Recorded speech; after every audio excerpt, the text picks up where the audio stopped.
Hi everyone, it's Marilyn with KK's Quilt Studio. Welcome back. I know a lot of you are still not quite grasping the um, morphing, if you will, morphing tool. That's this tool over here to the right. I am doing a custom set quilt. Um, I'm marking all the uh, pieced areas, piece blocks of this quilt and trying to get everything to fit in perfectly. And I've come to this triangle and I thought triangles are a good one to help you with the different shapes that you may come across when trying to fit a design into a particular pieced area.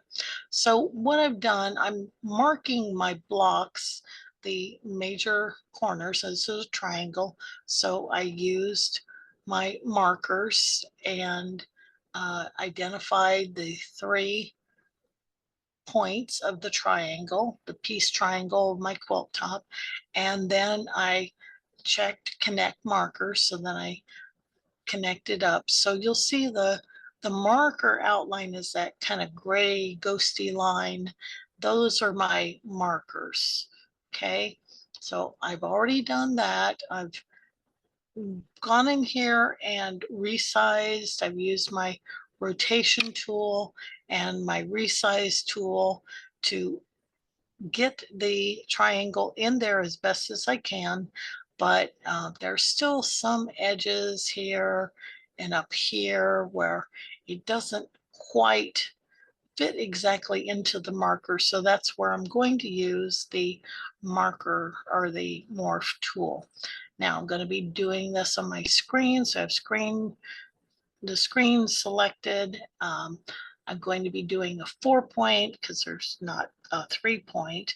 And I'm going to be using center stretch, but I'm going to show you what morph to fit does. So I will identify the 4 points.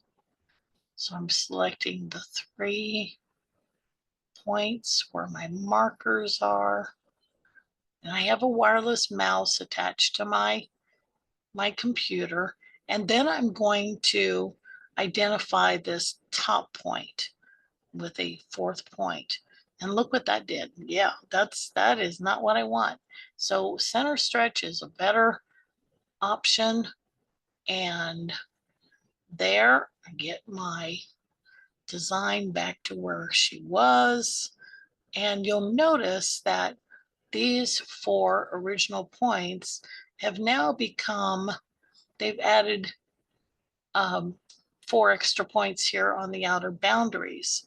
These will allow me to pull that design to the side. See how it's bowing in. The design is red. My marker outline is black.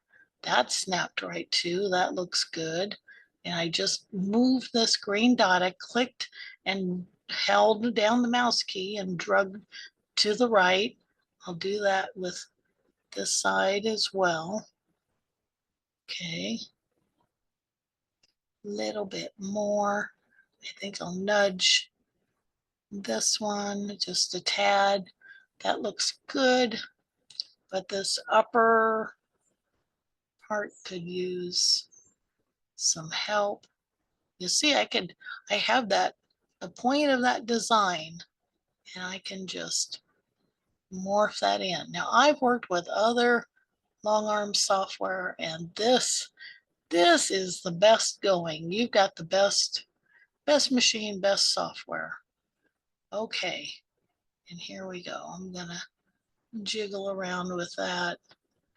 Try to get my design right up in there.